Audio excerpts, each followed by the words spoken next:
Good evening. It's another edition of Nigeria Decides 2023. I am Suleiman. Tonight, we will focus on yesterday's ruling in Abuja by the Court of Appeal, but more importantly, on the cancellation of the governorship and State House of Assembly elections by the INEC earlier last night also. We will take reactions from Nigerians on that, and especially what it means for the election to have been postponed to next year. However, also, viewers, you will have a chance to contribute to this discussion when our phone lines open later in the program. I have with me two gentlemen who are well versed on these issues, and we hope they will not only do justice to the topic but also answer any questions you might have. Our guest in the studio, our first guest in the studio, is a veteran journalist, veteran columnist, and now INEC National Commissioner in charge of Kaduna, Niger, and Plateau states, Malam Muhammad Haruna. We're happy to have you here, sir. Thank you very much. Thank you. Also with me is Barrister Oluwole Osaze Uzi, who is a former INEC Director, Voter Education and Publicity. We're also happy to have you here today. Pleasure to be here. So I think it's fair to say we have the whole of INEC right in our studio right now. Thank you. But before we go on to the topic, we'll take a short break during which we'll bring you reports on what has been going on with INEC and its postponement and how Nigerians across the country have reacted to the the postponement of the elections by INEC. Stay tuned. As soon as the Court of Appeal gave its nod to INEC to reconfigure the bimodal voter accreditation system Bvas on Wednesday evening, the Commission announced change of date for the governorship and state assembly election from March 11th to March 18th. The decision to postpone the election elicited diverse reactions from Abuja residents. It's a good move because the election is fraught with a lot of controversies. So in order to resolve those controversies, it is best that things are done normally for the benefit of doubt. Because INEC wanted to reconfigure and the aggrieved parties actually did not want that move because they felt that, or they feel that the election results in the INEC data will be tampered with. So I think for the benefit of doubt, INEC postponing it and giving every party a level ground to douse all doubts is very much in place. They took a rightful decision in order to, ameliorate and put in place on the issues of presidential election on the Bvas. So they have to give the governorship election time in order not to muddle things together. However, some say the postponement shows that the Independent National Electoral Commission is not ready in the first place. Now you are prepared to go and vote. Why would somebody now postpone it if the person does not have a negative intention? If you have a good intention for Nigerians, you should have allowed them to vote on that day. Why postponing it? There is no need of postponing it. So I see that they are trying to do one or two things, which I don't know what they are up to. But let's watch and see. What matters is let's do the right thing, let's vote. We shouldn't relax. We will still come out to vote as we did in presidential election as well. I feel that the INEC are actually not yet ready for the people of Nigeria for the next election. That's the reason for the postponement. But it also has a side effect towards other people, and majorly students that they had shut down their schooling for a very long time. This will affect so many people's plan.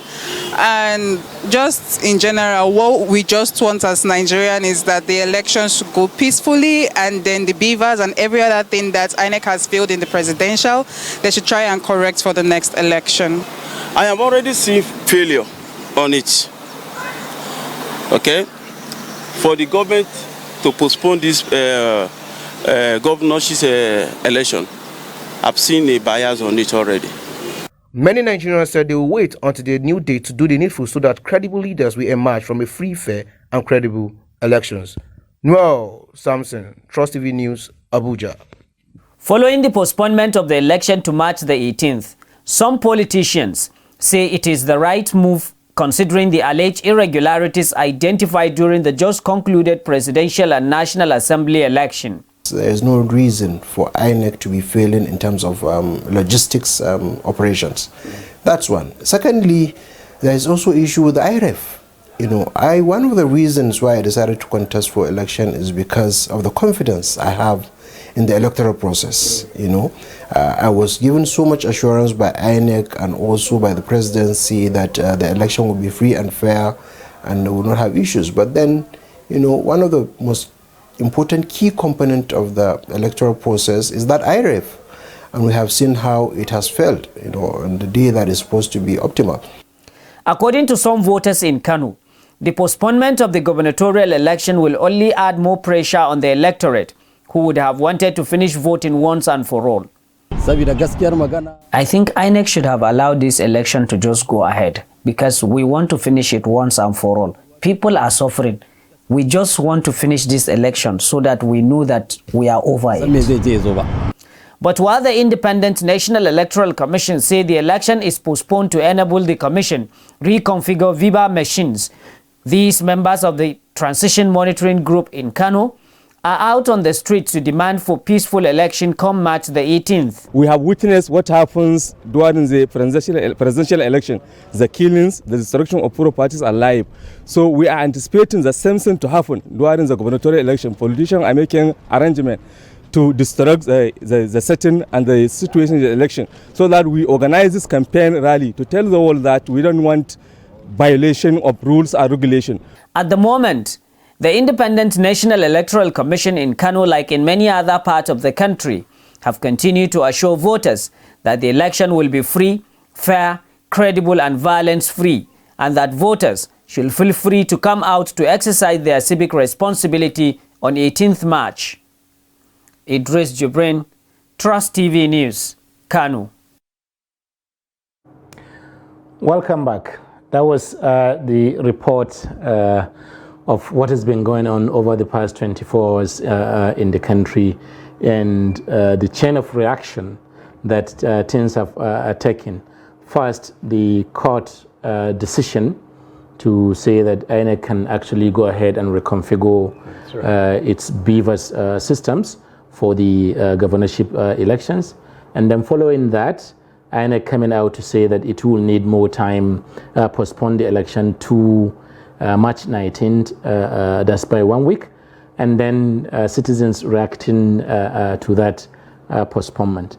One of the major things that came out is the crisis of confidence that most Nigerians are feeling. As one voter put it, is actually a governorship candidate of the PRP in Kano State, one of the speakers on TV there. So that he contested because he had confidence in INEC. That's in the electoral process. Now he doesn't feel like he has that confidence again. So how has this got to a crisis of confidence for INEC in relation to Nigerians? Well, I don't know.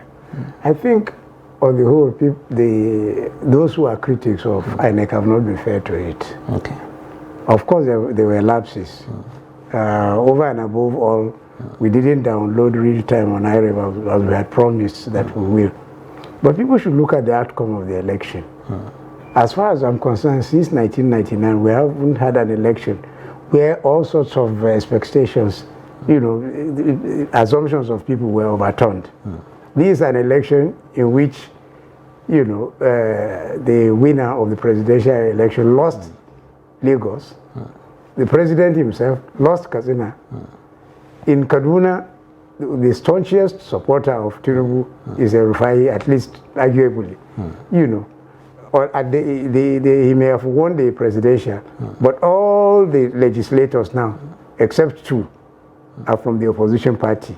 All the three senators are now PDP. And PDP actually won in Kaduna. Precisely. So I don't understand it when people say we're not that it's a rigged election. If we have any motive to rig the election, some of these people would have rigged it for. Take for example the chairman of the INEC Senate Committee. Senator Kabiru Gaya. All the members of INEC now, the members and the chairman, You know, he was the chair of that committee, and yet he lost his seat.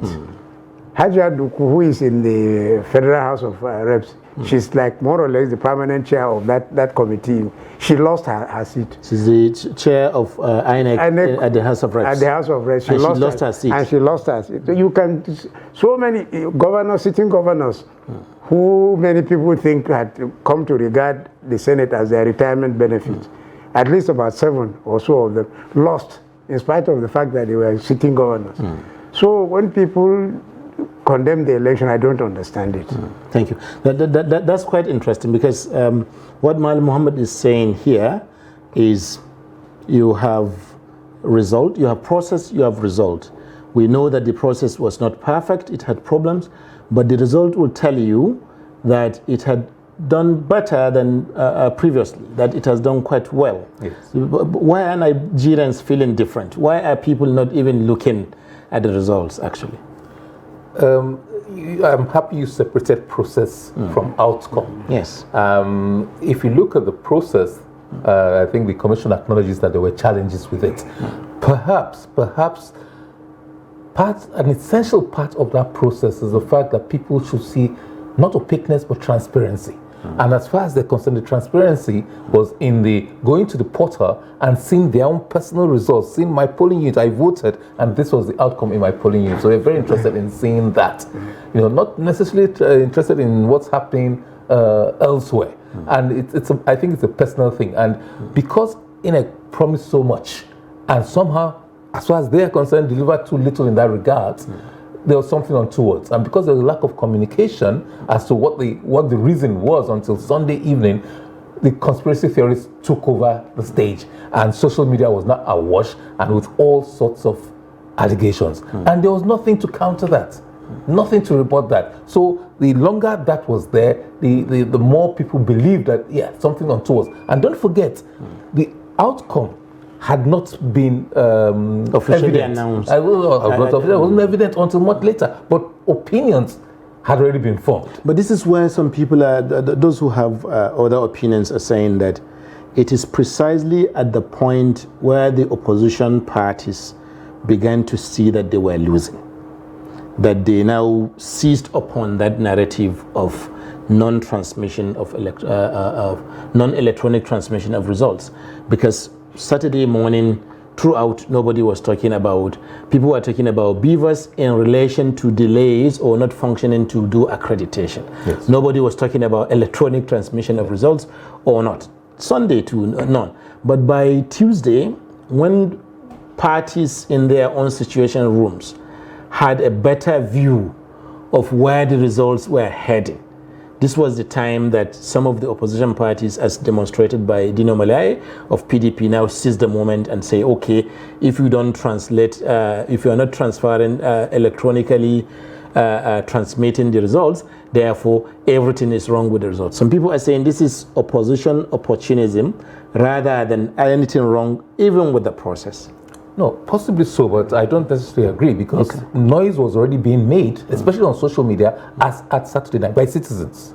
And I also would like to acknowledge that dichotomy between citizens and political parties. Yes. Citizens have a right, because the promise was made to the citizens. I want to see my polling unit. The political parties had agents. They have a counterpart of these results. So I think actually before Tuesday they already knew. I don't know what happened in the subsidiary collation centers, ward level, local government, because what most of us saw was the national collation in Abuja, but collation had already taken place in subsidiary levels.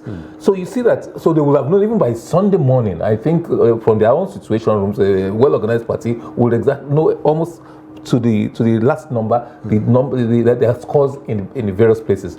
But but yes, there's opportunism in that. Citizens were complaining because citizens were not aware, but the parties and candidates were aware. They had a fair idea the outcome of that election, because they had gathered. What does INEC do with collation? They just add these things. The figures. Is that yes, just add the figures, and you can easily do that. If you have all the results, you can also do that. But part of the Galdism came later when people said, look, okay, now you have these results. What do you do with it? We cannot ascertain this thing. The regulations made by INEC says you compare before you start the collation. You compare two things. One, the first thing, your Bvas machines, what numbers are created in Bvas as shown by the Bvas? Does it tally with the paper, the result sheet?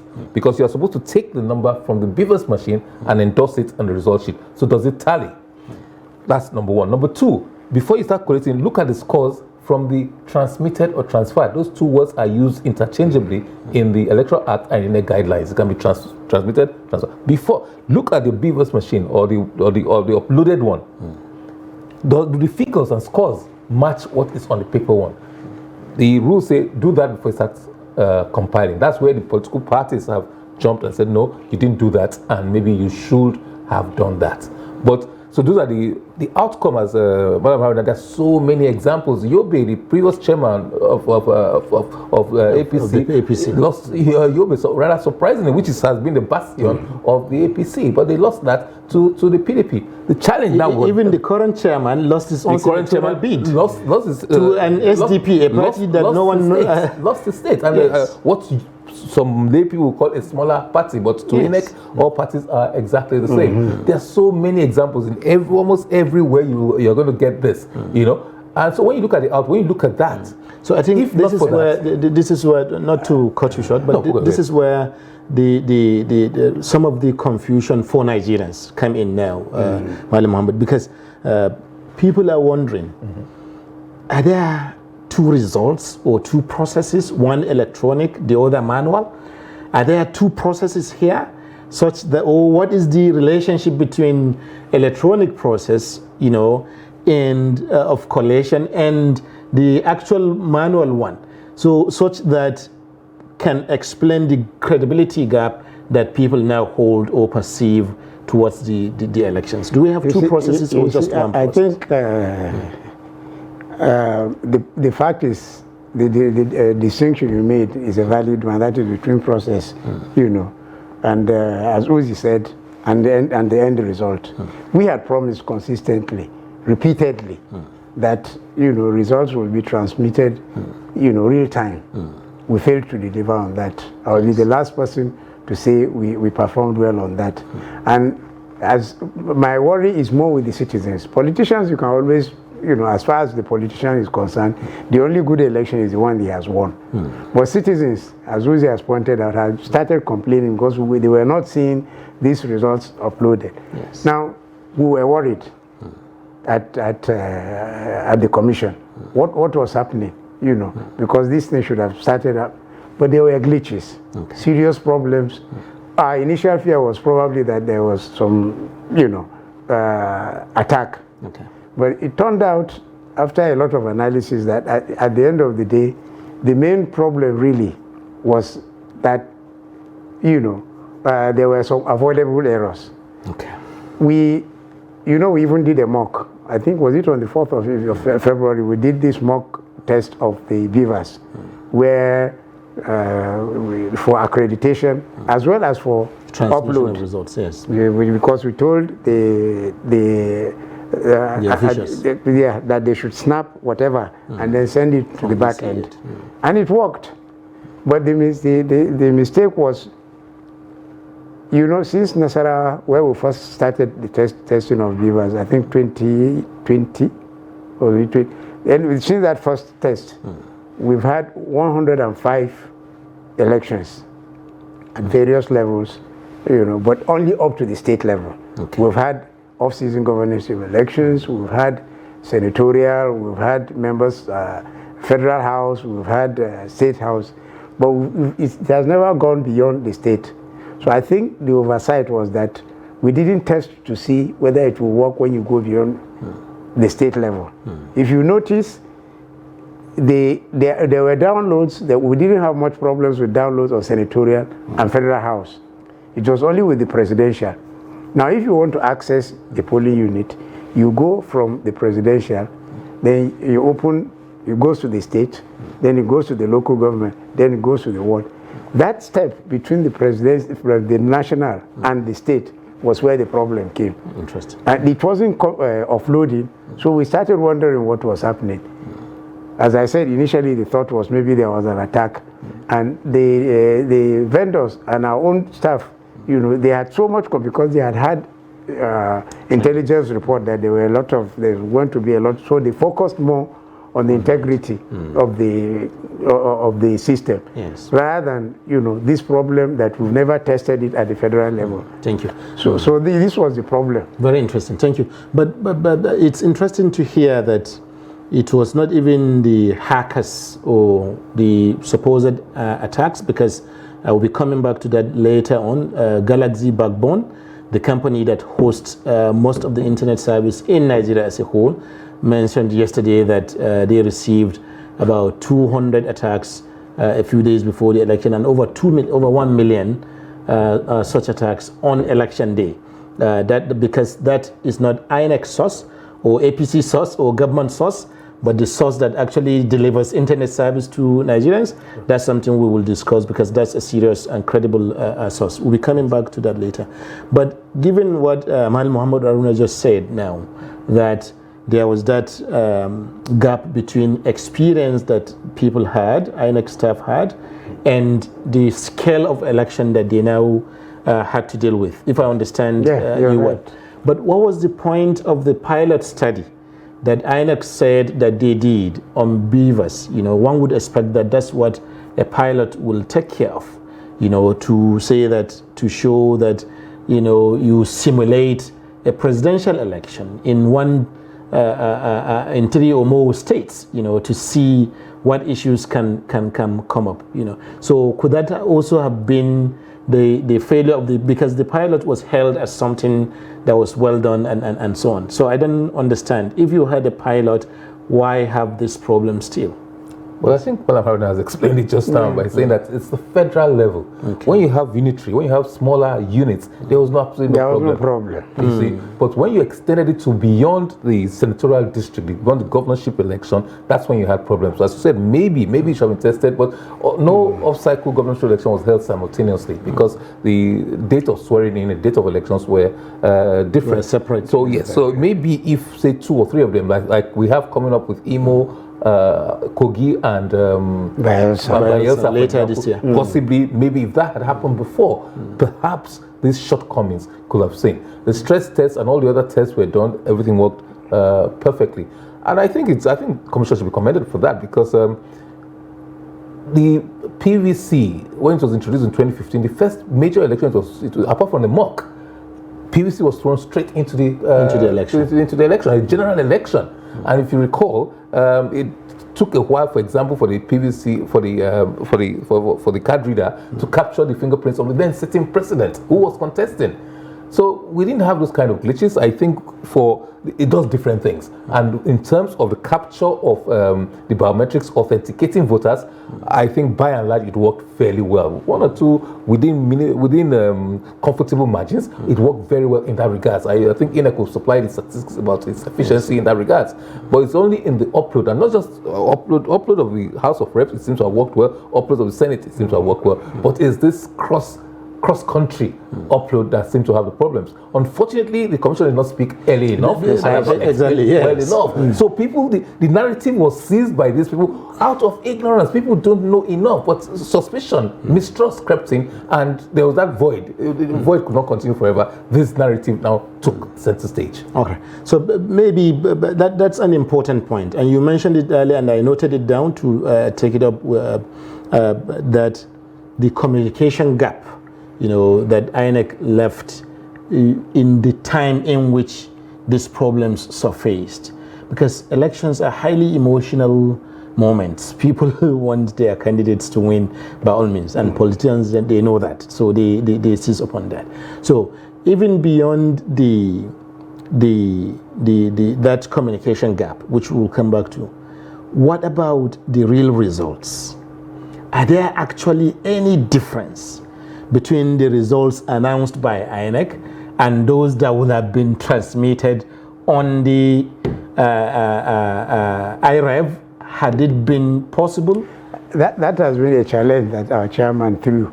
Okay. Even during that drama that Dino was creating, that they have copies. They had copies that were supposed to have been uploaded.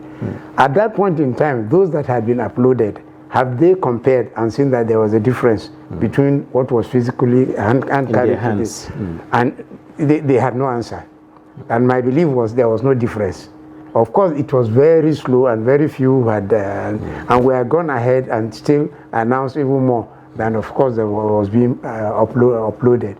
But the ones that were, when you compared them, was there any problem? They didn't give us an answer. Thank you. So as a former director of voter education, if this is, because it's interesting, so one wonders where exactly is the problem now. Because if you have the results, it's like, okay, I missed my WAEC result or my JAMB result. I went to the portal, I cannot find my result. I went to JAMB office, they gave me a hard copy one. Is that a good example of what's going on? Say I buy ticket, what do they call it, JAMB slip, to check my JAMB result or my WAEC result. I go online, I can't find it. So I go to JAMB office. JAMB office say, okay, Suleiman, here is your hard copy result. Is that a good Well, I'm not sure analogy? if it's an accurate parallel. Okay. The thing is, since there were those that had been downloaded, all they needed to do was to go and compare what had been downloaded already, few as they were, compared to what it should have been, to tell us, you know, it's like a sample. If they can now see a disparity between what, you know, they copy for their agent and what we had on the IRF portal, then of course they would be justified to cry foul. Interesting. But apparently they didn't find any, because if they did, they would have shouted. Exactly. Even louder than they had shouted. So why are Nigerians not familiar with these issues? Why are Nigerians not even aware that the results that people have in their hands are also the same as those ones that INEC? Because a party has many elections. You have House of Reps, you have senatorial, and then you have presidential. Even if you have a problem with the presidential election, the results that you have in your hands, and INEC was able to upload those of the National Assembly elections on IRF. Even the presidential. Even some of the presidential. Yes, you know. So if you don't find any issues on that, why is it that many Nigerians are not aware of that? Why are Nigerians just following and say the election is credible because nothing was promised? You have to ask most of people who are laying complaint. But I think from what I've read on social media, from what I've seen, monitored on radio and things, I think the problem is this. And I keep saying it, we have to draw a distinction, a dichotomy between the ordinary voters, citizens, and the political parties. The political parties were privy to these result sheets, especially the collated results. The voter was only privy to his own unit. There were 176,606 units where elections were conducted. So at best he'll compare with his neighbors or his friends. They will see 3-4 units. And don't forget that most of the units had not been uploaded. I think about 10-15% as at the next morning. It was a low percentage. Very, very low percentage. So it was difficult for them to actually for the citizens to make that comparisons. But the political parties could, because they had copies of the results. But the citizens could not. And then there are some challenges as well. I don't know what was responsible. Again, probably part of the technical glitches is that in some areas they were wrongly pigeonholed. So I remember VI, Victoria Island, for example, some units there. You go to Victoria Island, what you'll see is Nasarawa results. So that was a bit confusing. There's a simple explanation for that. What happened was, yeah, that's what happened. You know, in lining up the states, you know, it's alphabetically. Yes. A to Z, Abia to Zamfara. And now, and then in the IREV that is FCT is last. Yes. There was, when we had this, when we saw that the problem was arising, there was a platform that was designed to see how we could be able to contain that problem. And FCT now came number 15. So there was a mix-up. Okay. So once you have that mix-up, you know, computer, the way it down the line it affected, and of course all of that was eventually corrected. And that's we don't have yes, sir, that's the challenge. I'm hearing of this for the first time. I would have precisely. Broadcast it, send it out, say, look, oh no, this is just reasonable. See what happened. It makes a lot of sense. It's but the conspiracy theories were saying INEC was just posting anyhow. Because I received a lot of that. The one that we talked about, so, you know, Nasarawa reading FCT. Yes. I mean, reading in Lagos. In Lagos. So that's where communication comes. Yeah. Yes. How has INEC tried to address these issues? Because if you take opinion poll today and you ask a simple question, do you think the election was credible or not? Yes or no? Just credible. You're not talking about who wins or who lost. Do you just, because that's what INEC is interested in. INEC should not be interested in who wins an election or who loses an election. But the idea that the election is credible or not is important to INEC, right? So if you do an opinion poll now, there's a good chance that you find more Nigerians who would say no to that question than those who would say yes to it.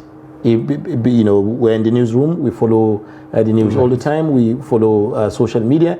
It's easy to make this conclusion.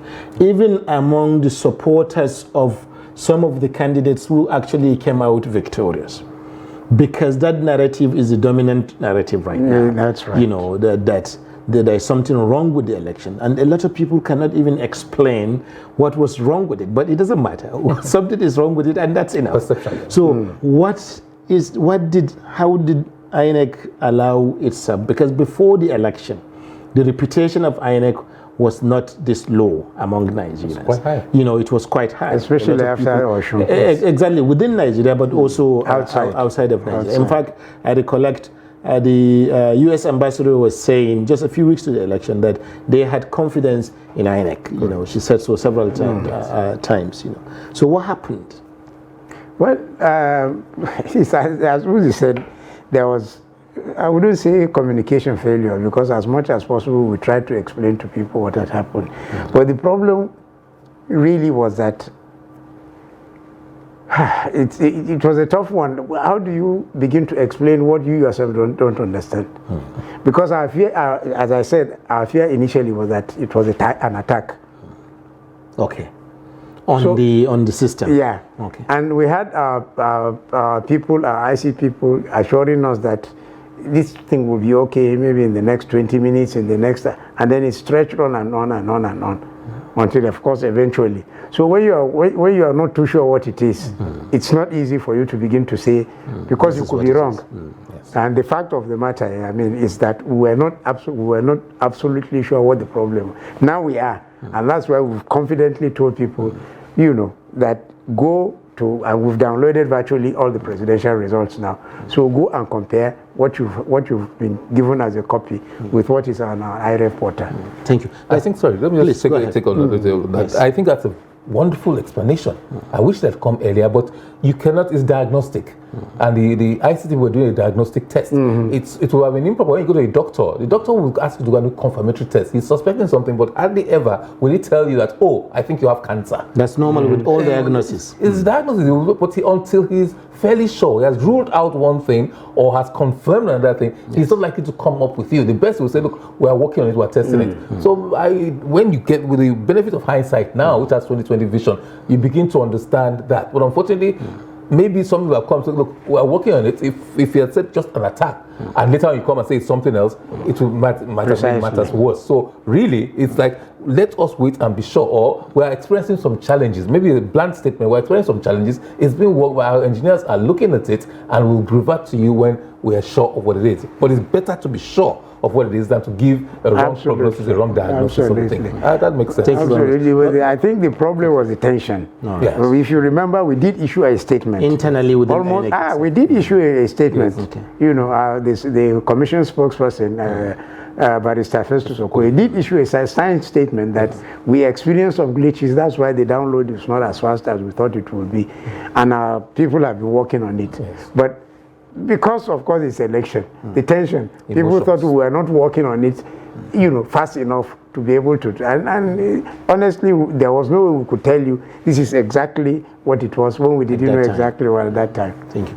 So you said something earlier, Barrister, that the commission has given an excellent explanation that, okay, the period of diagnosis, they were not sure what it was, and then now they are sure that and you accept, you find that explanation acceptable. It's reasonable. But you are just one Nigerian, correct? You know, and one voter out of and trust was already being out of broken. Out of, you know. So how where does that gap of trust between INEC as an organization and Nigerians as voters or as political parties members or even as politicians still remain, and the authenticity of the election, the credibility of the election cannot be determined only by the authenticity of the results.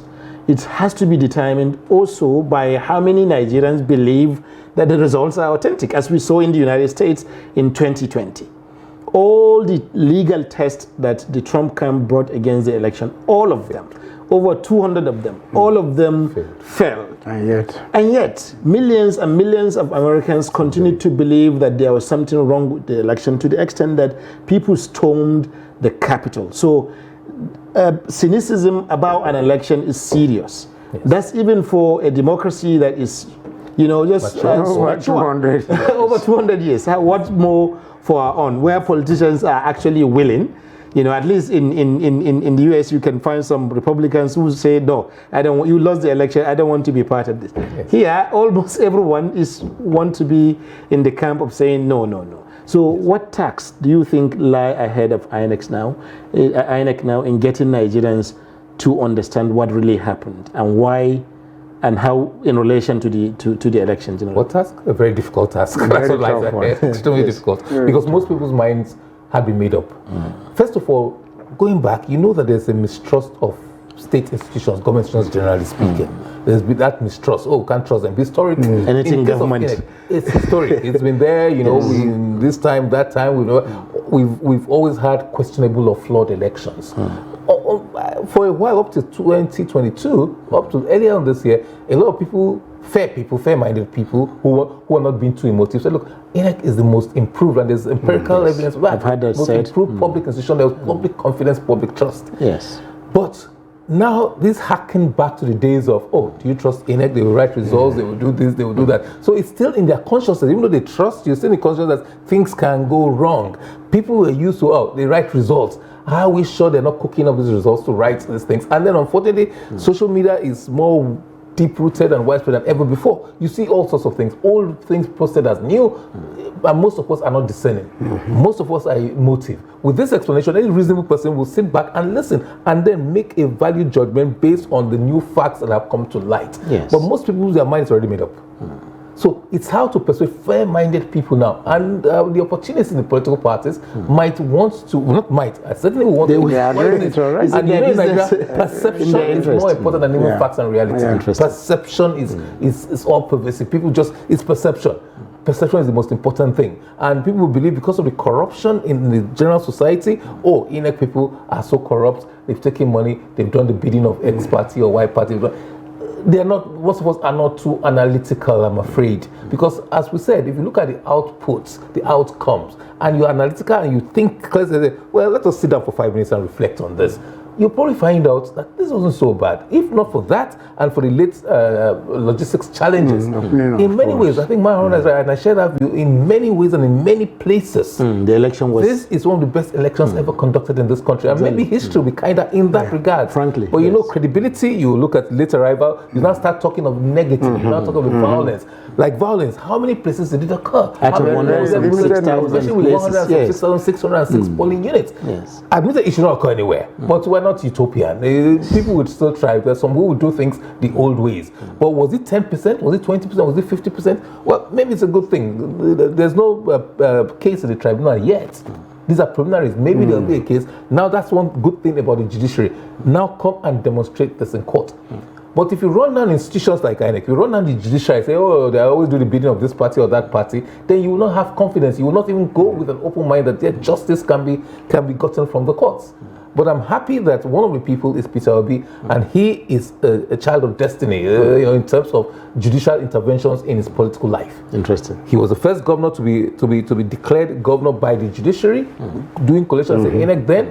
No, your results that you gave to this gentleman, the results show that he won the election. He was returned.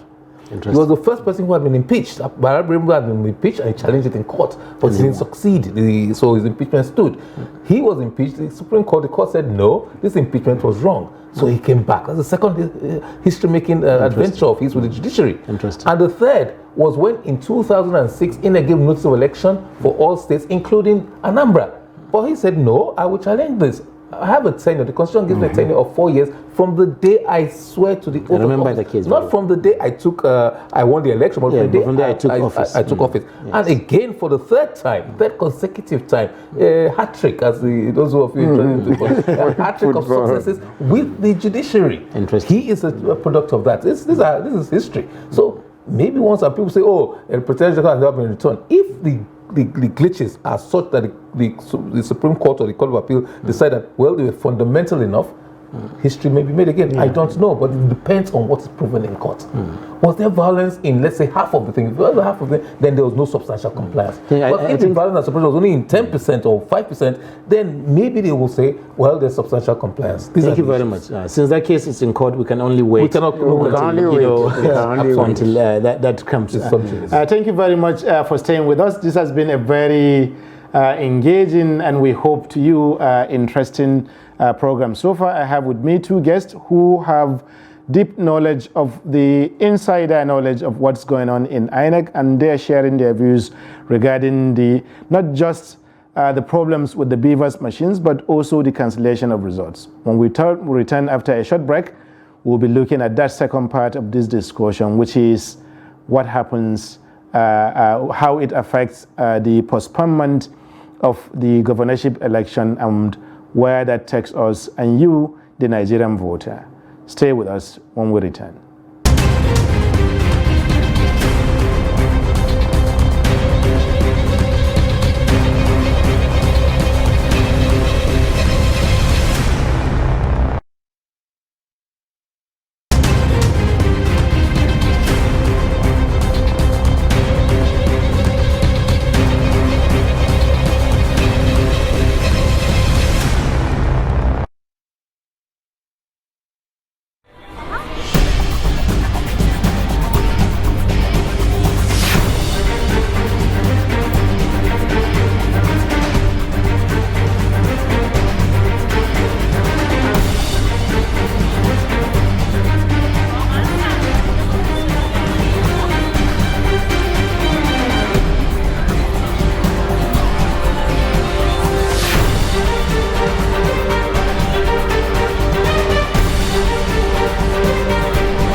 That's great.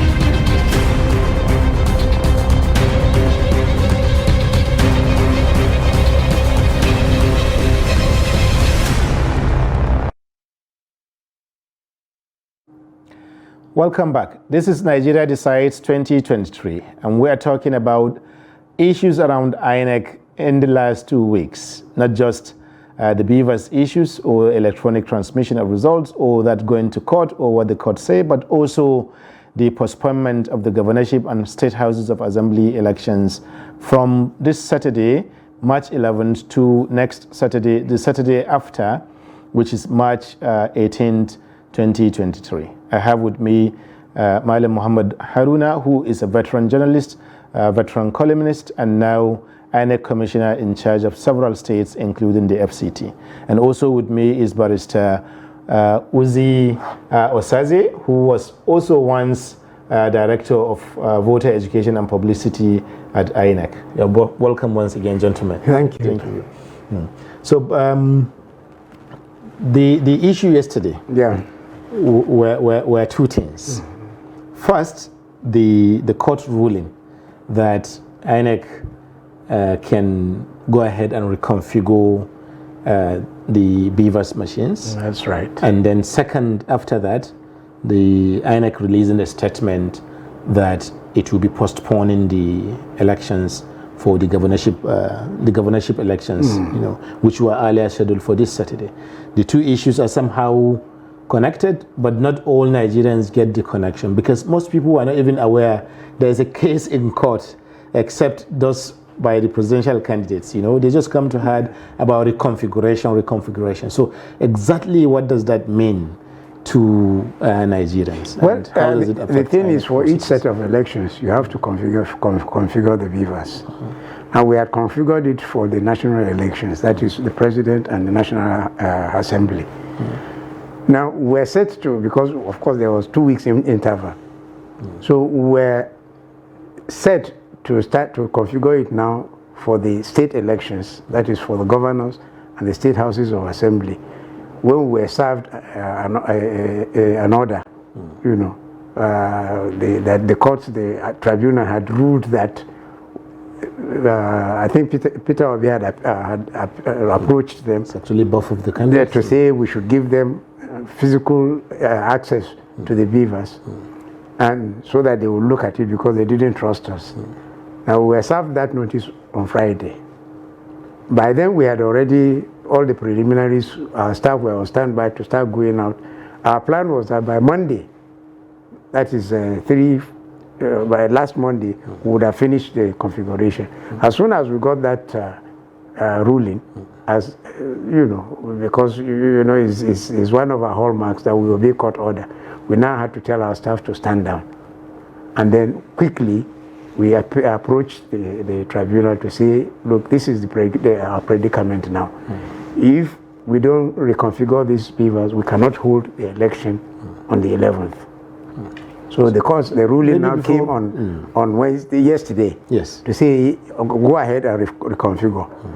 Now, we held an emergency commission meeting, at 6 yesterday, after the court ruling, and examined all the issues. I said, could we still go ahead?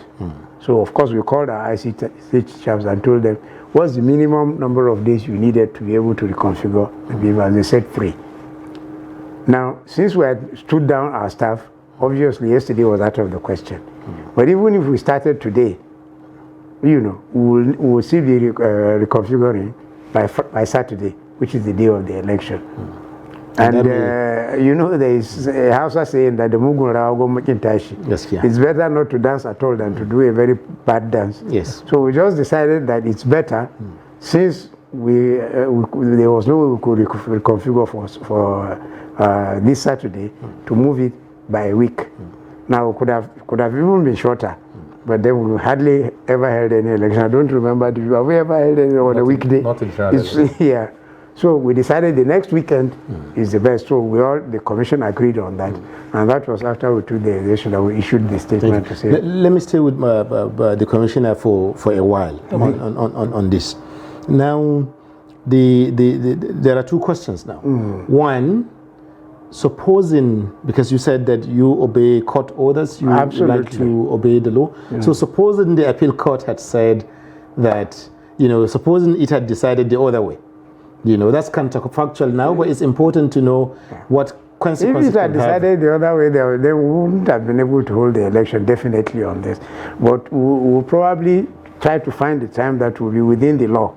Because the law says, I think... to give him minimum of days before swearing in. Before the swearing in, I think 30 days or so. So we would have had to find, but it will be very, very tight.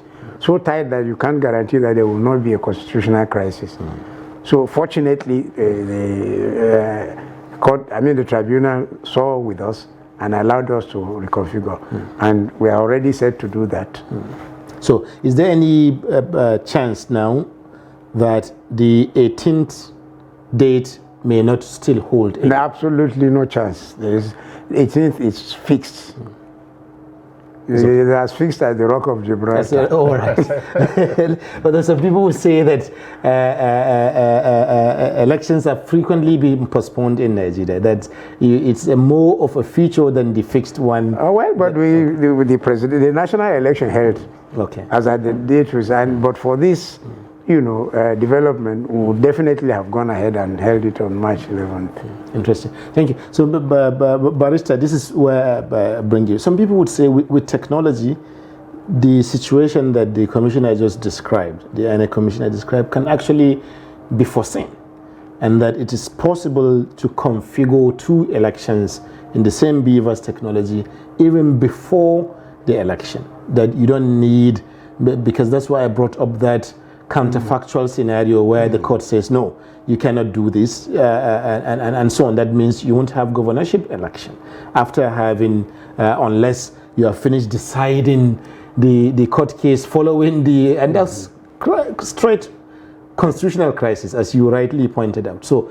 some people thought that with technology, some of these things can easily be foreseen beforehand and taken care of beforehand. So how do you respond to that?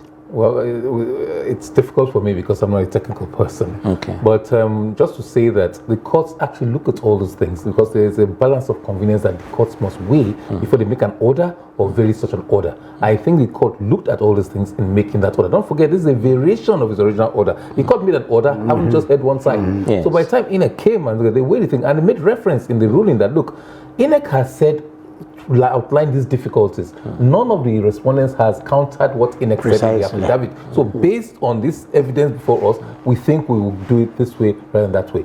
I'm not a technical person, so I don't know whether it's correct or it's possible, or the advantages or disadvantages of configuring so many elections in one device at that time. But you still would have had a problem because they wanted physical. They wanted these devices physical. You cannot, yes. And the court did not say, when you are doing the election, allow them to take it on Friday and bring it back on Tuesday. No, the court did not say so. So that challenge you still have had to face with that particular change. Whether you have configured the elections up to 2050 in that or not, you will still need to give these people access because that's what the court had ordered. Give them access, give them the device. Don't tamper with it. Taking it from point A to point B might be regarded as tampering with the thing. But there was a genuine fear that, look, we don't want this thing tampered with and then evidence is wasted, evidence is destroyed. I think that's what it's all part of the balance that you must weigh in reaching that decision. Thank you. That's the legal interpretation. Yes. The common sense interpretation out there, that Nigerians see and think of, yes. The very fact that INEC is protesting reconfiguration of Bvas for many Nigerians. The very fact that something reconfiguration is mentioned, for many Nigerians, that means tampering with the results that are already stored in the system.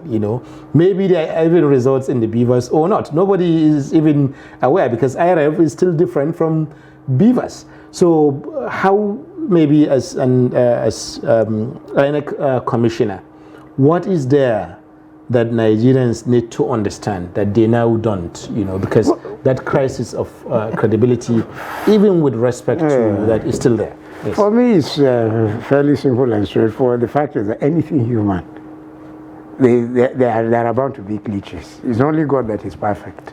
Of course, there are some glitches that are avoidable, but we did within what is humanly possible. We did everything: tests, penetration tests, capacity, everything, and we didn't somehow it escaped us that this glitch could still be there. The point I'm making is that motives are very important. Yes. And for us, our motive was not malicious. Interesting.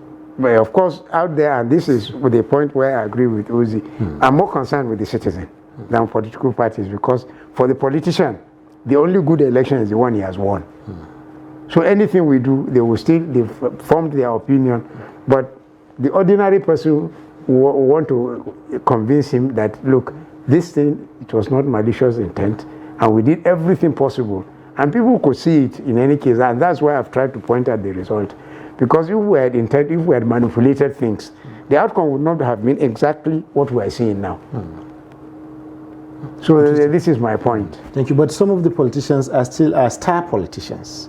Millions of voters, go with them, agree with whatever they say, sometimes even uncritically, because it comes with being a partisan to somebody, It's part of partisanship, So sometimes when politicians make self-serving criticism of the process, even citizens tend to follow and agree, because they trust in the politician more than the umpire, more than the electoral body, or in fact, more than anyone else. Well, in that case, you have a point. In that case, I must point out here then that the governors that I've pointed out, none of them has come to say he has not lost. At least as far as I know, as at now. Up till this moment. Up till this moment, none of them have come to contest the election with the results as were announced. So I think that in itself speaks volumes. But I don't know, I mean, maybe they may change their mind and want to go and go to the court, but I'm not aware that any of them has even petitioned us. 6 states initially joined the suit by the presidential candidates, and then they... No, I'm talking about, let's say, the National Assembly, all those sitting governors that have lost, or even senators, like Kabiru Guy that I pointed out, none of them, as far as I know, has petitioned us to say he doesn't believe the election was free and fair. 1 or 2 years. So for me, that in itself also speaks volumes. Interesting.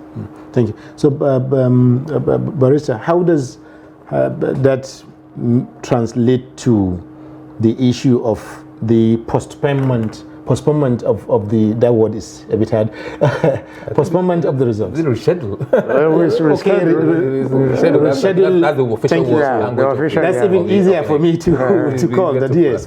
So how does that lead to the rescheduling of the election? Because that also, for most people, that's an independent, for INEC, that's an independent and separate event that was arrived at because of certain circumstances that led to it, separately from the presidential election. But for many citizens, they see that as continuation of the issues that started in the from election day, the credibility issue. So what's going on? Is it procedural, or is it something is cooking that people are not aware of?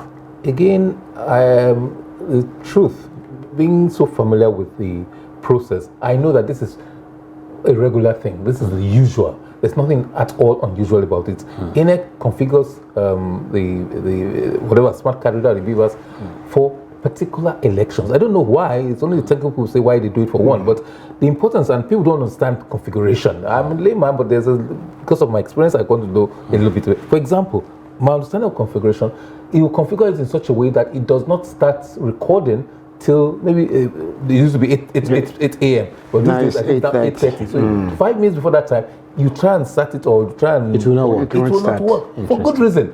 So people don't go behind overnight, the previous night, and figured done certain things and imputed certain information that will be prejudicial to the outcome of the election. Interesting. After a particular time, it doesn't shut at 2:30 because we've learned our lesson, because there might be many people on the queue at 2:30. But I don't know what time these days. My program is at 7 or 8 p.m. Thinking that no matter what, even if it starts at 2:30, all those who are on the queue at 2:30 will still have voted, even if up to about 7. Almost automatically, it will shut down, not take any new person, new accreditation, new votes, nothing like that. So this is just, so you have to now reprogram it. If it's not working well, you have to reprogram it. So this is all an essential part of the configuration, speaking as a layman, for example. So the other indices and stuff like that. If you explain this to people, if people knew this, someone will nod their heads. I don't trust anybody. But I think most reasonable people who are not blinded by emotion or partisanship will see this and agree with it. But the losing politician will always look for any excuse, clutch at straws, and do anything to deride the process and the system. Tomorrow, if he's, as Madam Haruna said, if it benefits him, that's a good election in spite of everything I won, kind of a thing. So, but it's important to break this down to people that not everything is malicious, not everything is subterfuge, not everything is born out of malice, money, gratification, corruption, or things like that. And people sometimes think that INEC has meetings and then the chairman, right, to the electoral officer, right, to the polling officer will sit down and say, let us do this, let us do that, let us subvert the process, or let us return party X or candidate Y or things like that. It's well nigh impossible. So difficult to do that with the things that have been put in place, the checks and the balances put in place. It's extremely difficult. But part of the grouse, I think, is that when there was protests, INEC promised to address it, but did not quite inform. There's no flow of information back to say, well, we've looked at this thing, there's no merit, or there's merit in it, or we don't do this, we don't do that. In in Kano, for example, they use Section 65. INEC used and said, look, the return officer has said that he did not make this declaration under voluntarily. So INEC, rightly in my view, went ahead and said, we're not going to accept this result. And I think if a date has been fixed for supplementary election or something like that.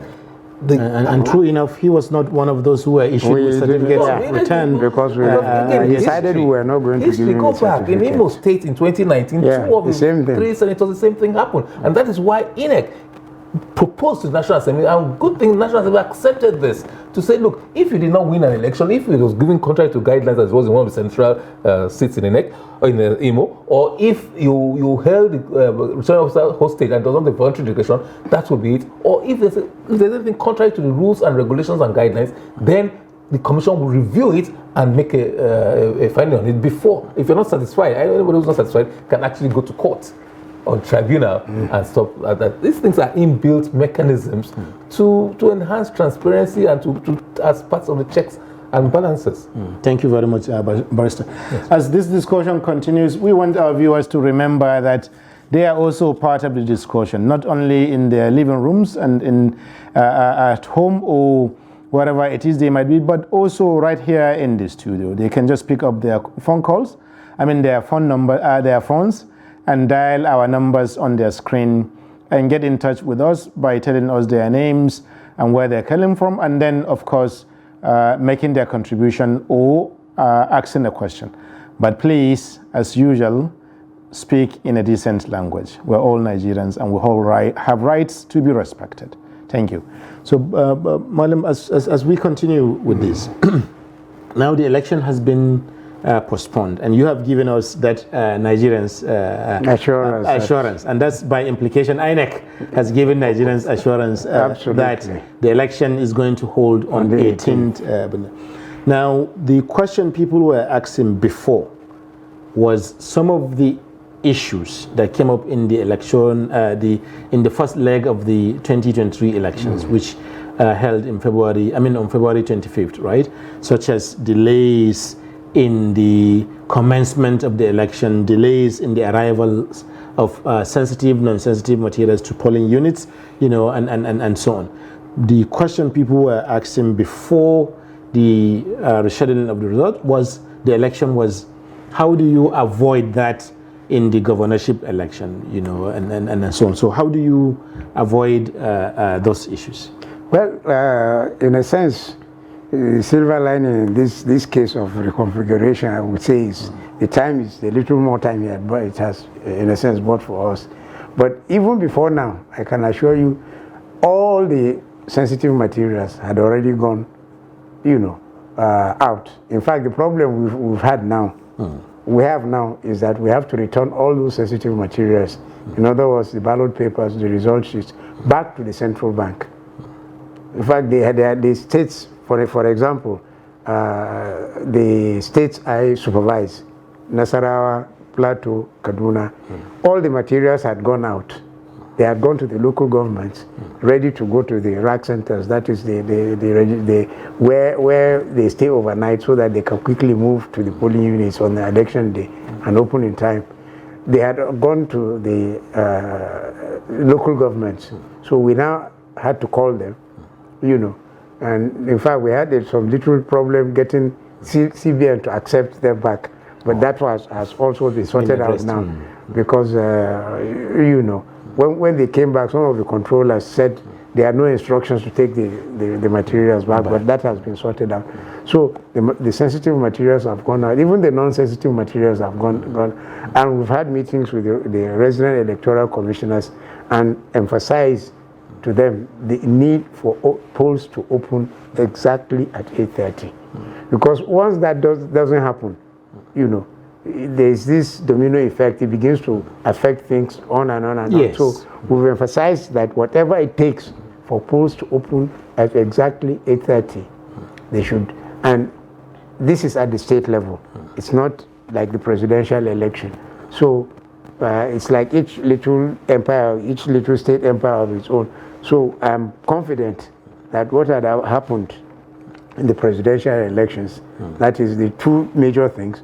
One, not opening in time for all the, and secondly, the upload on IREV will not occur this time. In the governorship election. In the governorship and the state houses of assembly. So, but there are other issues that happened in the presidential election. For example, like, in some polling units, the materials for elections in polling unit A were taken to polling unit D. And those of D were taken to polling unit F, you know, therefore complicating the process. Before people realized, okay, this is where we are supposed to be, you know, and so on. That's one. There's also another one which affects the contestants now.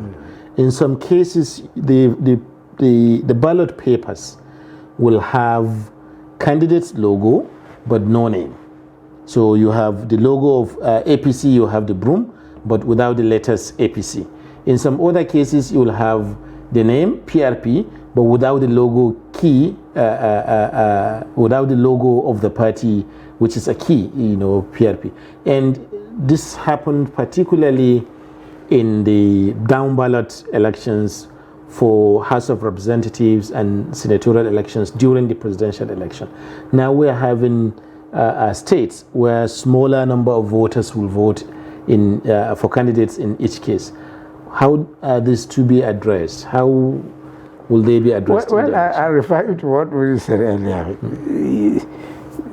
The issue, you know, what the point you made about percentage of the percentage. You know, how many?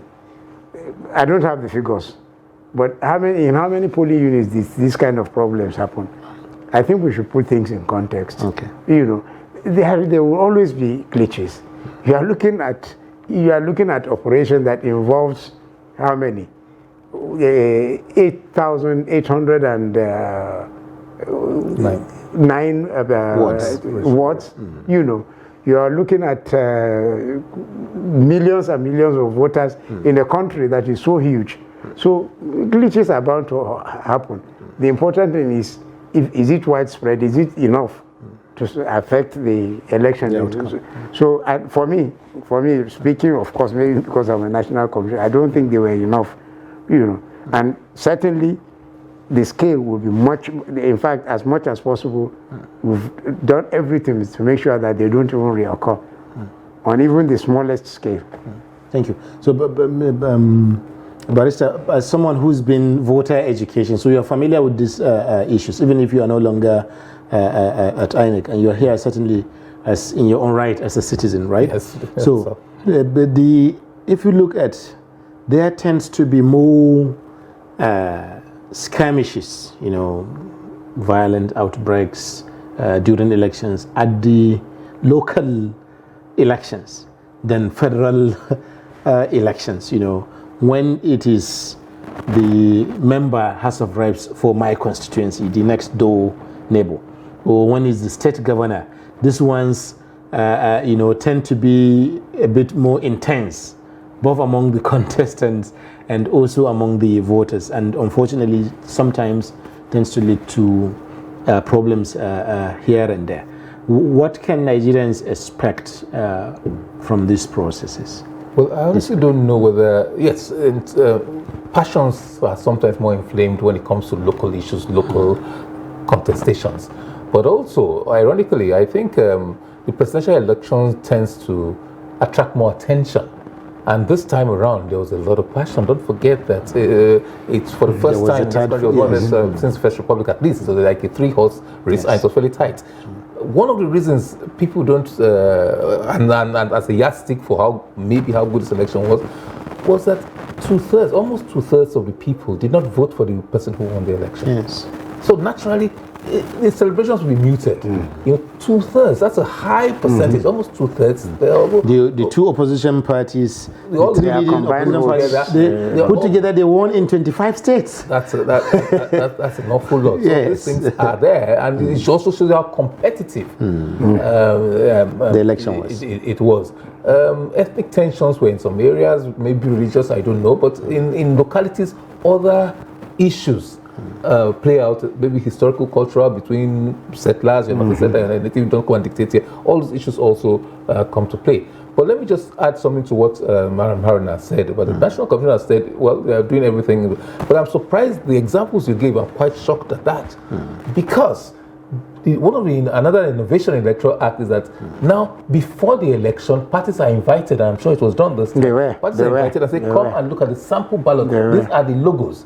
Any objections, you didn't raise it, because if you don't raise it in writing, then you don't start. So I'm shocked to hear that, and I didn't hear of it before now, and it's something worth looking at. I don't know whether it actually happened, but you are stopped from raising the issue because you're given an opportunity, and many of the parties don't have, so some parties don't have the acronyms in their logo, and all these logos are registered with the commission.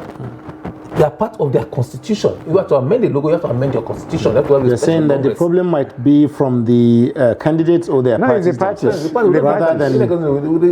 parties. And you are given an opportunity. It's one of the innovations of the new Electoral Act of 2022. It was never there before. So look at the samples we are going to use. It will be different. And I've not heard anybody complain that it was different from the samples we approved of. You sign off on it.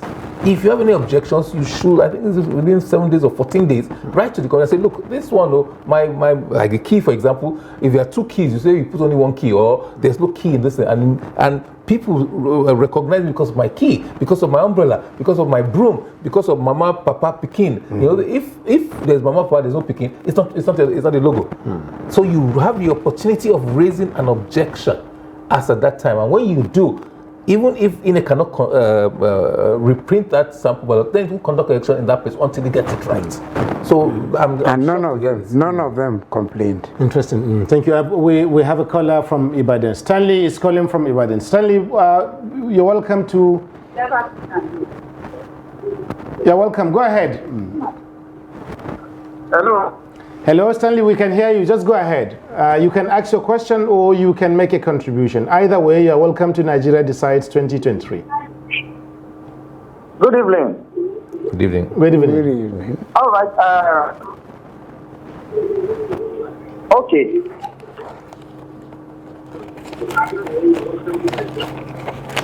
Go ahead. All right. I want this process we're talking about, because the barrister there said if the process is not clear to the contestant, that they should go to court.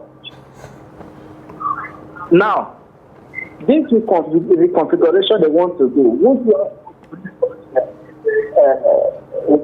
you that call in the general election? Did you just get my question now? We cannot get you clearly, Emmanuel. Can you maybe get away from your TV a little? If you get away from your TV a little, then you speak more clearly. Hello? Yes, go ahead. Okay, I said this Bvas they want to reconfigure. Yes. Will it not breach the process that happened during the general election? Okay. Thank you very much, Emmanuel, for joining us from Ibadan. I think his point is clear now, that these Bvas that they want to reconfigure, will it still not breach what happened in the presidential election, meaning that maybe the data for the presidential election would be tampered with by INEC or something like that? Well, the courts have looked at it, and I am convinced, obviously, that it will not, tamper with the data that is on the. Actually, the way it works is that as we reconfigure, it automatically pushes the data that is in the Bvas, that is the design, onto the back end. So there is absolutely no way that what is already on the Bvas can be tampered with. Interesting. Thank you. So there you have it, Emmanuel. But I was just going to ask before he did, or do you want to no, respond I think that's sufficiently answered. Okay. Thank you. that what expectations can Nigeria have that INEC's performance in the governorship elections will somehow address the concerns about transparency and credibility, like it or not, that are already on ground right now? You know, is INEC seeing this as an opportunity to do better so that okay, maybe before you answer, we have Ezekiel from Nasarawa. Thank you for calling us and for joining us, Ezekiel. Just go ahead and tell us, give your contribution, or you can ask your question. Yes, I'm Ezekiel Akwash. Okay. From Nasarawa State. Go ahead, Ezekiel. You're welcome. My question is just that how long should a resident commissioner serve in a particular state? Because if you look at our state, since 2019 or before 2019, he has been there. Okay. Others have been transferred or are on remain there. So does that mean that once they go there permanently, or there is room for transfer? And secondly, okay, I want to also know, why is it that during distribution of materials, some areas will have materials and others will not have at the time they're supposed to have? Because we all have the same rights to be able to be voted, to vote at the same time. And because this issue is giving room for people to migrate from one place to the other. Thank you very much, Ezekiel. Thank you very much. Your point is very clear. The two questions you have asked are also very clear. Yes, please. He's asked the one that why is it that during elections some areas will have voting materials, some areas will not have voting materials? Are we not all equal voters? Absolutely. Because there is a credibility issue there, I think, which is pointing to. It will make some people feel that the areas that INEC favor, people get to vote. The areas that INEC doesn't favor, people don't get to vote. I think that's what Ezekiel is trying to say, which is very important. Secondly, he asked whether INEC resident electoral commissioners policy for how long they stay in for how long do they stay in particular states, or so whether they are permanent there or not. Yes. Well, regarding the first question, this issue of balancing the number of voters per polling unit is something that we really worked hard to try and achieve. Unfortunately, we didn't get the kind of as much cooperation from the public as we had wished, because when you remember, for 25 years, the polling units were just 120,000. Exactly. Then we worked hard when Professor Mahmoud Yakubu came and increased it by over 50,000 after almost 25 years. Now, in the process of doing that, we engaged with all community leaders, religious leaders, and tried to get them to get their people, as much as possible, to, when they come to register, to pick polling units which are closer to their. And we had issues with that. When new voters came, a lot of them, and especially old voters, they preferred to still remain where they were, even though we tried to point out to them that there are polling units closer. For some reason, sometimes we don't understand. So, but some of it is that maybe they are familiar with that and they don't want to change, But so that is there. So that is a problem, and we've been trying. I wouldn't say we got it really completely right. These imbalances are there, and as much as possible, we've been trying to address them, but we won't be able to fully address them until after this election. Okay. Because you remember there were even polling units where there were zero voters, and we had to announce to the world so that they don't think something funny is happening. That we had 240 polling units where nobody bothered to register. So we are not going to deploy materials there and people there, people there. But certainly we don't deliberately just starve one area, and because the voters are there, the register of voters is there. We know how many there are. And as much as possible, we will try to match, the number of the ballot papers will take with the number that are existing on the voters register. Regarding the INEC commissioners, yes, please. Policies change in time. Once upon a time, they used to rotate resident electoral commissioners across geopolitical zones. But somewhere, I think during, I don't know whether the commission took the decision that you will be rotated only within your zone. It could change. So it maybe depending on the circumstance. But for now, you serve within your. But I think Ezekiel's point is whether there is any deliberate, whether there is any deliberate attempt to keep people there in order to turn the results one way or another.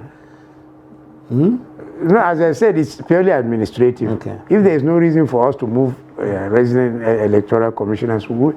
But if there is reason, for instance, we've had cause, for instance, in this election, this presidential election, to ask a resident electoral commissioner to stand down. This was in Abia, because we had issues with him throughout. We couldn't reach him. Eventually, by the time we reached him, it was on a Sunday, so there was no reason why a resident electoral commissioner should remain incommunicado in a sensitive period like this. Precisely. So at Sokoto we had so these things are there. It depends on what the circumstances are. Thank you. But opinion-wise, would it not be wise to change them every election? Well, I don't know about. It depends on each. It can't be general. There's a general policy, by the way. Staff, for example, who served in a particular state for 2 election cycles, they have to move. But don't forget that's the secretariat. That's our more permanent people. The maximum a rec will stay on national congress 5 years, and except it's renewable for another 5 years. And it's highly unlikely that a rec will remain in the state throughout his tenure. Not very likely. But you don't change for change's sake. Sometimes you're refreshing things up and things like that. And sometimes there are certain peculiarities. For example, if you're only to move into a particular state, maybe the administrative secretary is there, or his school there, he has known associates in that place, and you don't think it will be safe for the image and for his own credibility and credibility of the process, you may decide, no, I can't move him. But there are all sorts of considerations. Thank you. Anthony has joined us from Anambra State. From Anambra. Anthony, you are welcome to Nigeria Decides 2023 on Trust TV, and we're happy to have you join us. You can just go ahead and ask your question or make your contribution. Yeah, good evening all. Good evening. Good evening. Yeah, I want to ask question. Go ahead, Anthony. Yeah, I understand that opposition party, Labour Party, 3 days before to examine the material, the election material in the Bvas. But I make sure that there is no time for that because the election coming this very Saturday. Now, court has granted INEC to reconfigure the Bvas, and they postpone the election. If they know that they will postpone this election, why can't they allow them to examine that Bvas? I mean, to examine that electoral material as they did before. Thank you very much, Anthony. Very good question. I'm sure the two guests here are in a good position to respond to your question. Well, yes. Anthony, I don't know if you was here at the beginning. We explained why it wasn't. He has to look at the sequence. The courts ruled, and after the courts ruled, they ruled rather late to give us enough time to be able to reconfigure the Bvas for the election on March 11. That's why we've had to, to shift it by 1 week. Yes. So, is there anything you wanted to add? The court did not say they should not examine the materials. At all. If on the contrary, the court agreed, and INEC had also offered that, look, these materials will be examined, no data, nothing will be compromised, nothing will be lost. So the court ruled that, yes, the parties, Labour Party and PDP, and any other party that applies to, and APC now won. PDP also, yes, and APC also PDP applied. Labour All the three parties. Only NNPP did not apply, actually. So far, they can still apply. Yes. And in ways, I told you earlier on, you have 21 days to bring a petition. We've exhausted less than 1 week. So maybe someone else will still apply. We don't know, but anybody who applies will have a right, is entitled to not just the Bvas, but all materials used for the election, the ballot papers. I think that's all. That's in the order is actually quite all-encompassing. We are focusing so much on the Bvas, but it's a very wide, very all-encompassing order made almost 6-7 days ago. Thank you. Allow access to these materials, and INEC so far says it has no choice. Actually, the court even tried it. As guests come in, I may have to interrupt you against my will, so that we can take people because they're on the phone. Yes, Solomon from Jos. You're welcome to Nigeria Decides 2023, and we're happy to have you on Trust TV. Please go ahead and make your contribution or ask your question.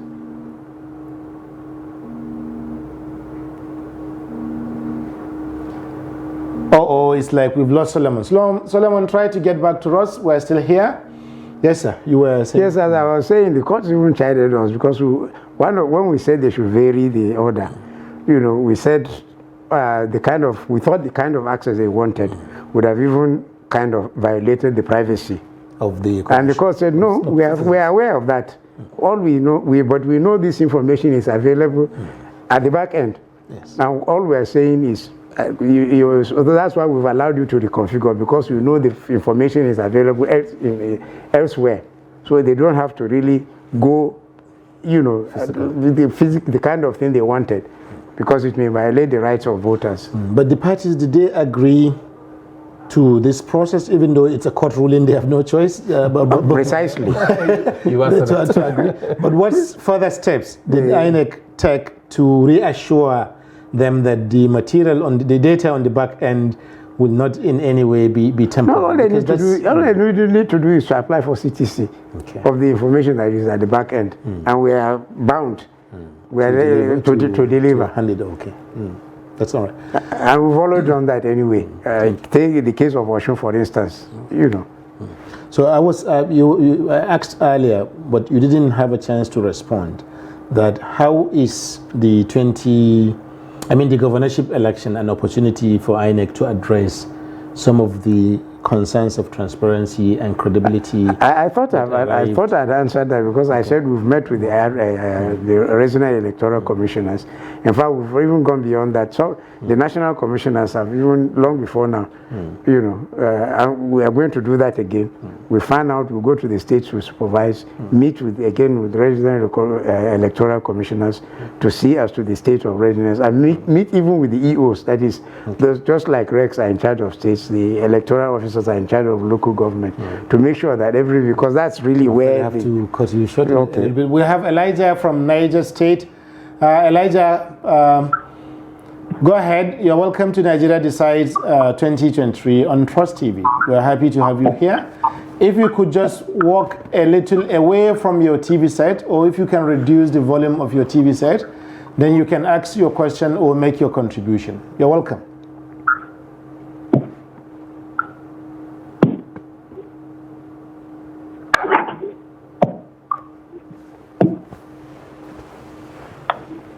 Elijah, are you still with us? Hello? Yes, go ahead, please. Good evening, sir. Good evening. Good evening. Good evening. Hello? Yes, go ahead, Elijah. What I really want to what I was during the election, just there is a specified because of hello? Yes, we can hear you. Hello, right. A lot of people don't be able to vote because of the issue of a lot of people don't be able to vote they change the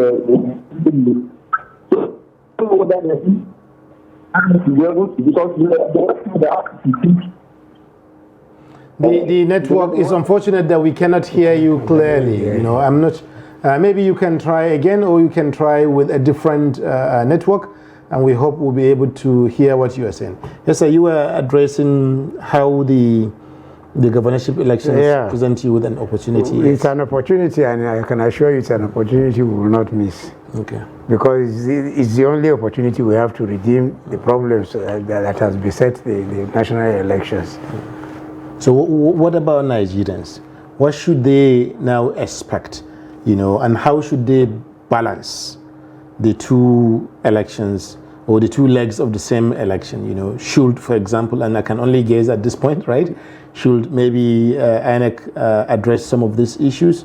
Would that in any way dampen the suspicion that the election is not credible and so on among? It's a dilemma. Oh, definitely, it will assuage those who are dissatisfied, will assuage their fears a little bit if INEC goes around and conducts the election picture perfect in accordance with the regulations and the law. Oh, certainly it will help that.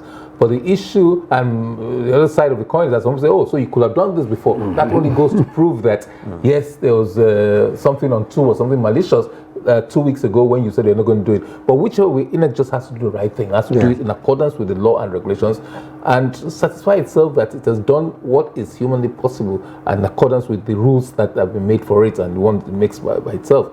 It's a redemptive battle. It's a battle for redemption, and there's no choice because we must move ahead. There must still be elections. There's no choice, you know. So there's a big task ahead to get back the confidence of people in the process and in the system and in the commission itself. Thank you very much. Yes, we have Clement from Taraba State. Clement, you can tell us where you are calling from in Taraba, and then you go ahead and make your contribution or ask your question. Go ahead, please. Yes. From Taraba State, Sartona Kugame. Yes, go ahead. Yes, I am from Taraba State, Sartona local government.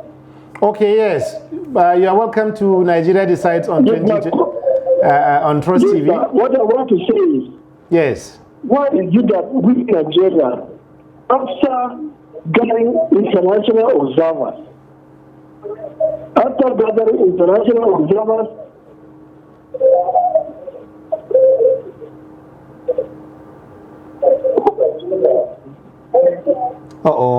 maybe you can turn down the volume of your TV set, you know, or you go away a little from. And you discover that they are seated and the election was going wrong. Nothing. Okay, I'll do. Yeah. After a lot of sitting with international observers, they should behave like mature Nigeria.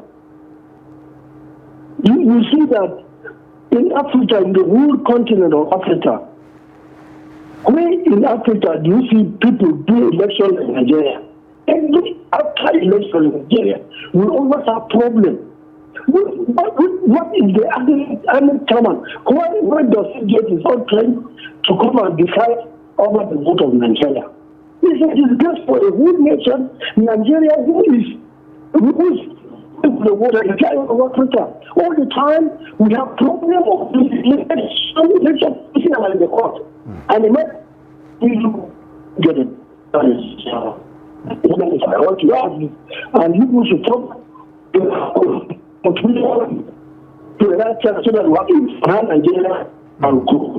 Thank you very much, Clement. I think your point, at least we get 1 point from one question from what you're trying to say. And I go straight to Barrister Uzi on that. You know, he's asking that why is Nigeria such a bad example for Africa, if I get him well, that every election we always having problem, we're always having a problem.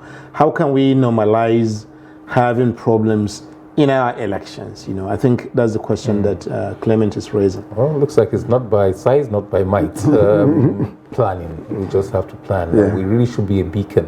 We should be, if we are, as we call ourselves, the giant of Africa, it's not just in size, but in everything, not just in wealth, but we should be a leading light for other African countries. We should be setting the pace, we should be pace setters. So we have to get our logistics right.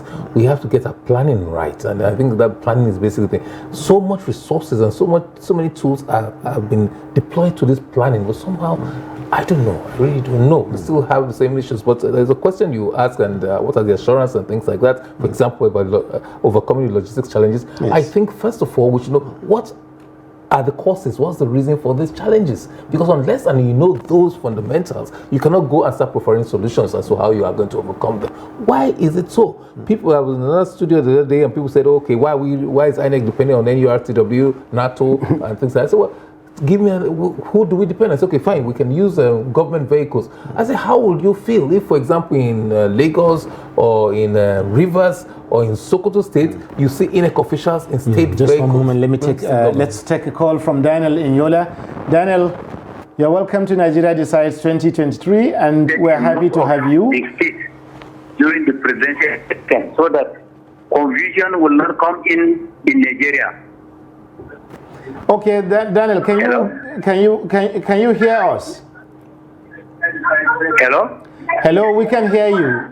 Just go ahead and ask your question or make your contribution. Then. Okay.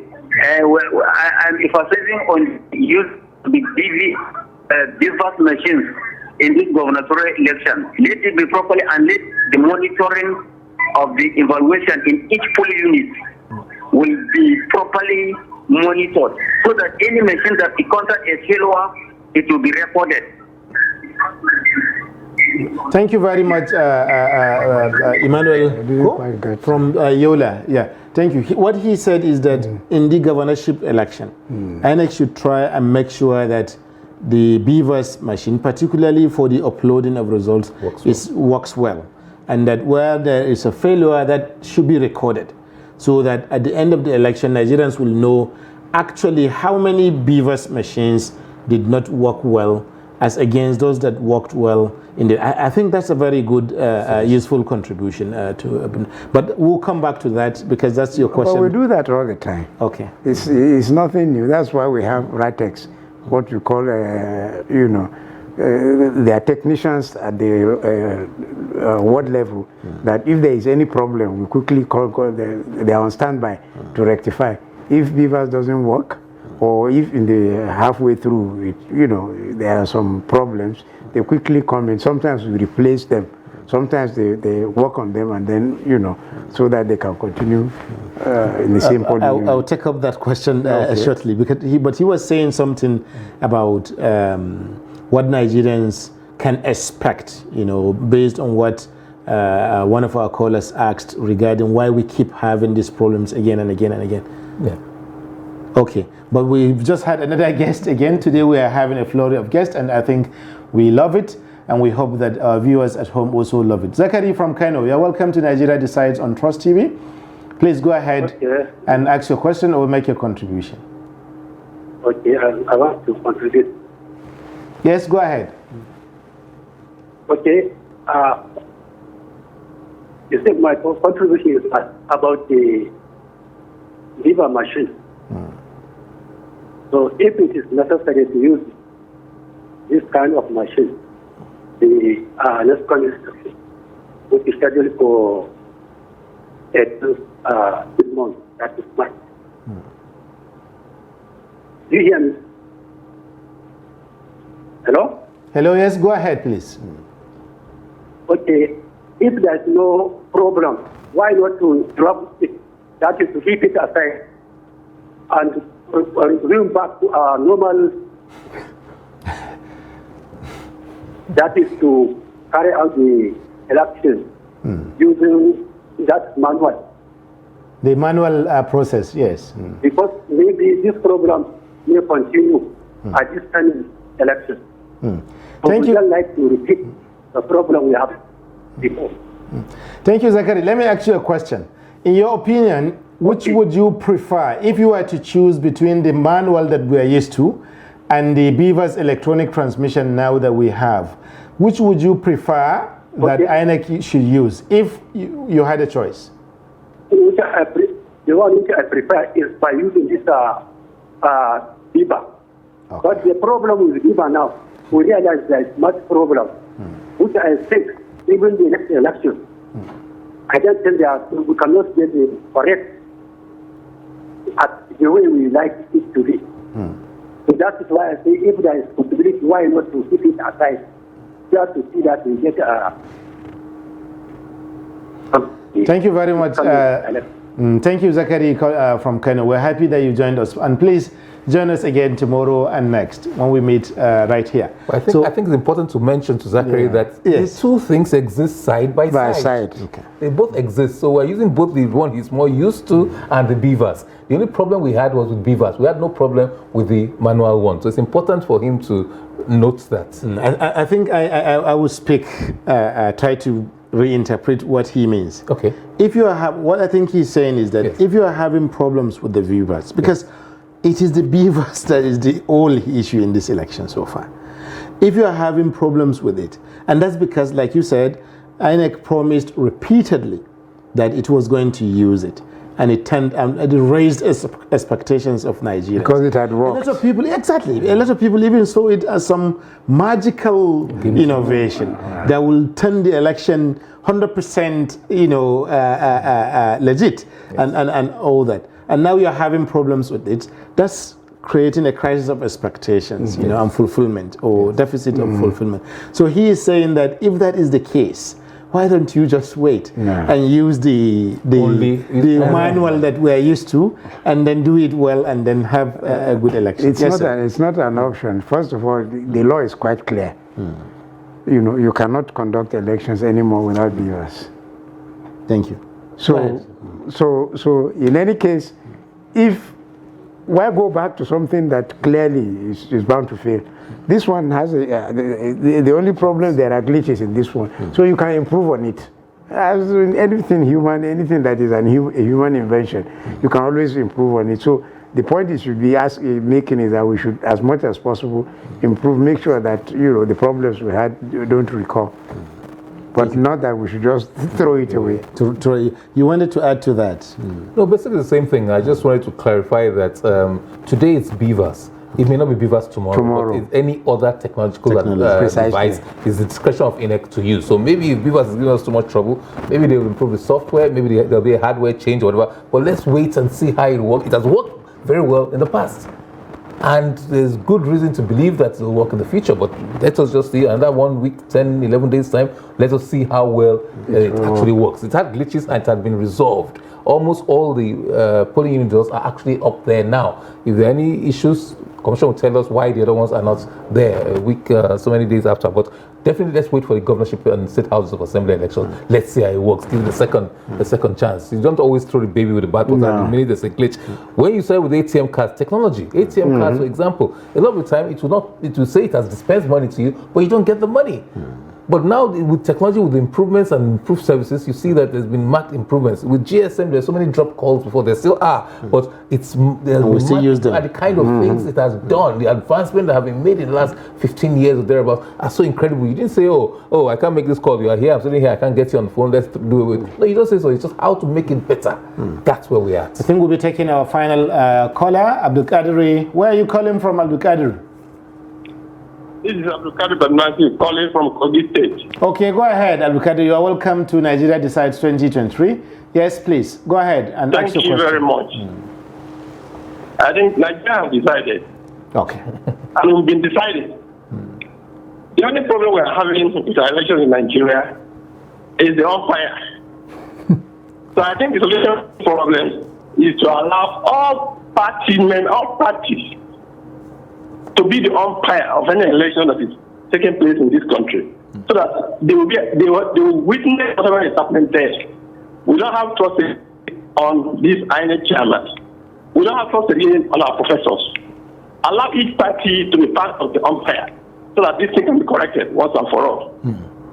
Thank you very much. Thank you very much, Abdul Qadir. Let me ask, is that sarcasm or because you are saying that political parties and their representatives should be part of the umpire and should officiate the election? Umpire. Okay. So is that sarcasm? Is that speaking in parables, or that's exactly what you mean? I'm not speaking in parables. I am trying to say that the only way we can correct this decision right now is to allow each candidate to become an umpire as the election continues. Yes. Okay, thank you very much, Abdul Qadir from Kogi State. Thank you. So, it's like asking in a football match for all the footballers to be the referees. To be the referees, it doesn't make sense. Yeah. There are bound to be glitches, frustrations, and so on. But the thing is to address them. To that, there are solutions to these problems. So, as much as possible, for us to have the patience to be able to address the problem, solve those problems. Interesting. Thank you. So, sorry, yes. it's not as far-fetched. It's very, I don't know how he has put it. It's ridiculous, really. It sounds ridiculous. But, in there's something there. There are some countries where political parties are represented on the board of the election management body. Okay. If that is what he meant, in a broad way of manner. In Mexico, for example, commission meetings are open to the public. You could just walk into the commission and listen to everything that is done. So it's something that, but I don't think anything is fundamentally wrong with our structures, because INEC, for example, consults quite a lot. There's no major policy decision that's done without consultation with the political parties. But it's a model that some people, how well it has worked is a different thing. Whether it can be transported lock, stock, and barrel to Nigeria is a different thing. For example, all political parties know where INEC is going to print sensitive materials. Many of those countries don't have what they call sensitive materials. There's nothing sensitive. They don't print their ballot papers to currency level standards. They don't go with security, armed security as if you're carrying cash. Yes. You don't do that. But it may be something. But I don't think that would be a very popular thing in Nigeria to say, rather than have independent people as you have now. Although some people say that some members of the commission, not so much, but at least the Rex, are compromised and are former or present card-carrying members of political parties anyway. But it's only one party or the major party that is represented amongst those appointments.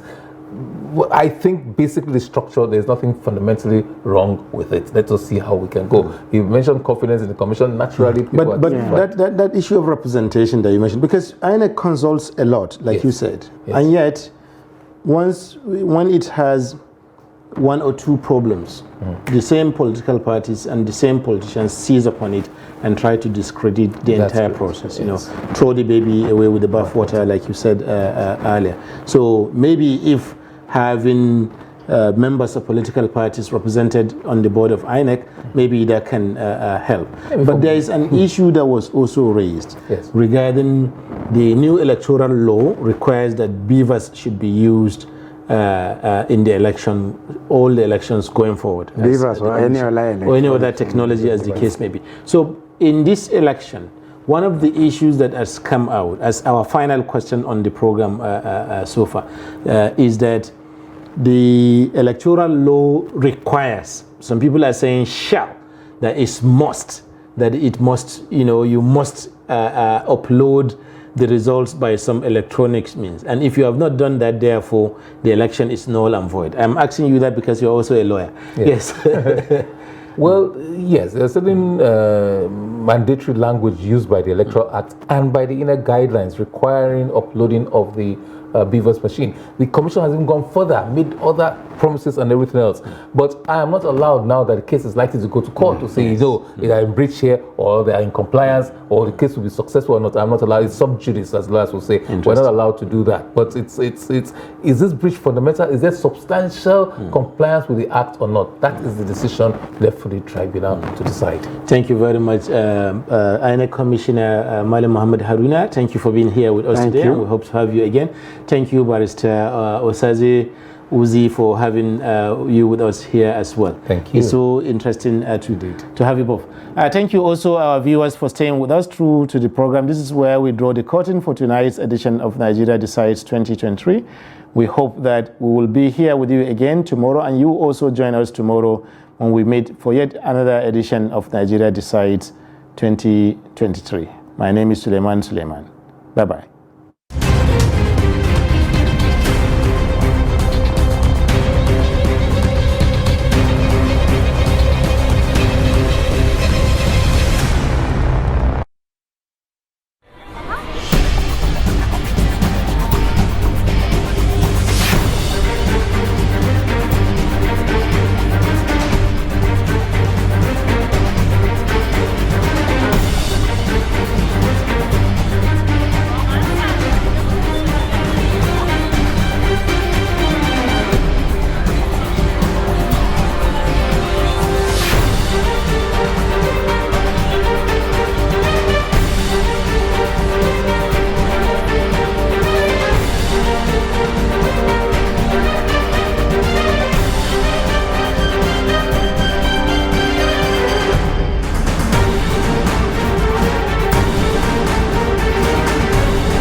TV, documenting the Nigerian story.